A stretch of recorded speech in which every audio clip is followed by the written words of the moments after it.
More than 20,000 students across Hampton Roads last year received suspensions in school. Kids kicked out of the classroom as punishment for bad behavior. And tonight, the school system with the highest suspension rates in our area admits that change needs to happen. 10 of your side's Joe Fisher spent the weeks digging deeper into the numbers and possible solutions. Our investigation shows Portsmouth Public Schools suspended 17% of their student body last year. Compare that with Virginia Beach, which suspended 4%. Portsmouth isn't the only problem district, but parents there are now fighting back, pointing to the negative consequences of suspending kids. The school-to-prison pipeline shows the link. Kids kicked out of class eventually end up in jail. A controversial theory, but the ACLU says suspended students are 3 times more likely to end up in the juvenile justice system. Go in any prison and ask an inmate, when you were in school, have you ever been suspended? They will say yes, multiple times. It's a problem newly elected school board member Lakeisha Atkinson is now committed to fixing after endless complaints by Portsmouth parents. Are too many kids getting suspended? Yes, yes, far too many. Carl Burden's grandson got suspended for cursing. He feels current policies are outdated. Most kids today are going to use profanity, but is it really a reason to give a kid 10 days home from school? The data shows suspensions are on the rise in Portsmouth. 2,058 students got suspended in 2014, about 200 more in 2015, up another 200 last year. Superintendent Eli Bracey says there's a problem. We want to start seeing reductions in suspensions. Last year, Portsmouth suspended 1 in 6 students. Similar-sized school districts like Hampton suspended 1 in 7. Suffolk suspended 1 in 10 students. I see too many days out of school, and that's too many days of students not learning. Bracey says it's possible Portsmouth numbers are higher because of newer teachers with less experience managing a classroom. You know, if there is a fight, or if there's outright disrespect, chances are there will be a suspension, because we're not going to tolerate any fighting in the schools. We're not going to tolerate outright disrespect to your teachers. While Bracey says fights make up much of the suspensions, parents argue otherwise. Lisa McDonald says her son has been suspended more than a dozen times, mostly for disruptive behavior. Don't throw them to the wayside because you feel like they're a problem child. Pull them to the side. Find out what's going on with that child. You got to get to the root of what's going on.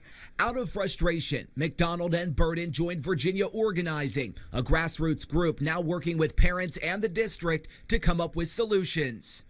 Can Portsmouth do better? Yes, absolutely. I feel they can. Once they put forth the effort and show that they really have these kids' best interests at heart, definitely, they can do better. 10 on your side dug deeper into the numbers and discovered one big problem: repeat offenders. Every district faces the same problem. In Newport News, 3,600 students accounted for more than 7,000 suspensions.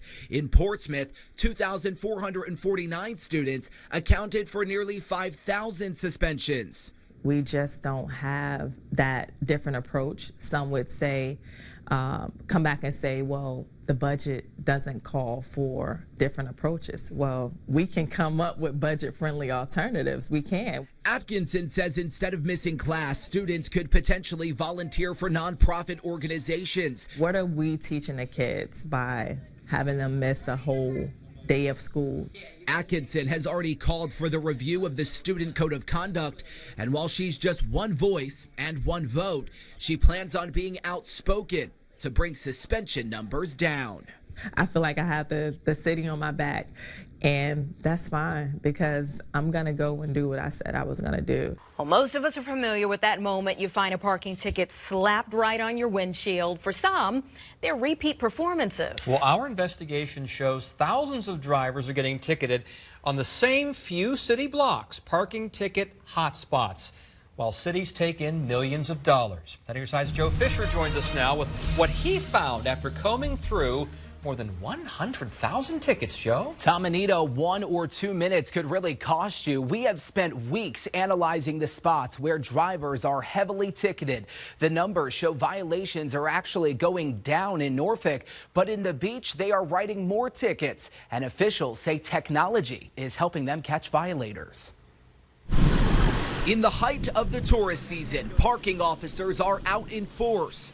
Read the signs. From the busy resort area to the Mermaid City. The meter run out and they're just on it. In Norfolk, parking enforcement issued 41,850 tickets last year, more than 114 tickets each day, with many violators in the heart of downtown. It's really Brambleton to Waterside and Bush Street to St. Paul's. 10 on your side poured through tens of thousands of violations. Granby Street topping the list of parking ticket hotspots, more than 4,700 tickets last year. Another 4,000 tickets got issued nearby on Main Street and Plume Street. Parking is a constant problem. I have relatives afraid to come down here because they're afraid to get a ticket. This lot is the fourth most ticketed spot in the city, outside the juvenile court and school administration building. It's chaotic. It's also not very many spaces. Mary Vanacuffey has gotten a ticket here, so have more than 3,100 drivers in the last 2 years. When I tell you more than 1,400 tickets were issued in this lot in 1 year, what do you think? Yeah, that's ridiculous. It's unbelievable, actually. Yeah, it almost seems like it's a form of just collecting money. Across town near ODU, the city monitors 169 parking spaces. 49th Street rounds out the top 5 on our list with 1,296 tickets. Drivers are also at risk on streets nearby, 42nd Street, Killam Avenue, and 41st Street with 770 tickets last year. It may appear that we're targeting, but we're not targeting. It's really just based on the number of cars on any given time in any given area. While Norfolk makes more money off tickets than Virginia Beach, $2.1 million compared to $551,000 in 2016, drivers still need to be careful. Last year, the city stepped up enforcement in Town Center, where on 5 streets, tickets in the 2-hour parking zones went up 475%. Helping officers are license plate readers that replace the old chalking system and alert them to cars parked longer than the sign allows. Curb parking is really important to the local businesses here, so we try to enforce the 2-hour time restriction to turn the spaces over so they have more customers in their spaces. Still, the oceanfront tops the list of hot spots in the beach, especially these meters on Laskin Road near Atlantic. 2,701 violations last year. Officers issued more than 1,000 tickets each on Atlantic Avenue, 23rd Street, 25th Street, and 16th Street. Parking manager Rob Freeze says while the numbers seem high, less than 2% of cars parked in the beach get ticketed. We don't have any quotas. You know, we're not saying you have to give us X amount of tickets per day. We don't do that. Using the Passport parking app, drivers in both cities can add time to their meters remotely from their cell phone. Officials say complaints are inevitable, but without enforcement, there would be chaos. You know, we're not perfect. We don't always get it right, but we strive constantly to be the best we can. The unusual circumstances surrounding a speeding ticket on the Outer Banks is proof that you never know who's watching. That's right. Prosecutors say a man got ticketed solely based on the words of another driver on the road, not the deputy who issued the citation. Then besides, Joe Fisher is here to tell us if it's all legal and if the same thing can happen to you. Tom, Anita, if you get pulled over for a speeding ticket, you would hope that there's some pretty good evidence to show that you violated the rules of the road. In the case we're investigating tonight, however, there is no radar evidence, and our reporting shows the deputy never saw the person speeding. But prosecutors argue a former police officer not on duty witnessed the speeding, and that alone gave them the right to hand the man the ticket. And I'm being given a ticket because someone said that I was speeding. Gabriel Stitt is on the defense in this interaction he recorded with a Dare County Sheriff's deputy. Some woman said that I was allegedly speeding in excess of 100 miles an hour. The traffic stop happened in March near the Virginia Dare Memorial Bridge on the Outer Banks. It'll be your word against hers when it comes to court. The deputy issued Stitt a citation for speeding in excess of 60 miles an hour over the bridge, a $213 ticket after a former police officer reported him to the sheriff's department. Prosecutors admit the deputy never witnessed the alleged speeding. I don't know where they do that at. I guess they do that here in Dare County. Assistant District Attorney Jeff Cruden is prosecuting the case. He says the former officer is qualified because she has radar and speed training. If it's a regular civilian, the officer would not have wrote that citation based on the word of a civilian like you or I. Stitt maintains he wasn't speeding and doesn't know the person accusing him. It was a cruel, unusual thing to do to somebody coming home from work and, you know, without any kind of radar device or anything because someone else says that you're speeding. If that's the case, anybody can say you're doing anything in this country and you get locked up or you get cited. Cruden says in most cases, the officer witnesses the offense, but still considers this a legal stop. I thought the officer showed great restraint, was patient with him, talked to him much longer than most folks would have done. But, you know, he had in his mind he was being profiled, and which is, you know, not the case at all. We took Stitt's video and complaints to a defense attorney with no ties to the case.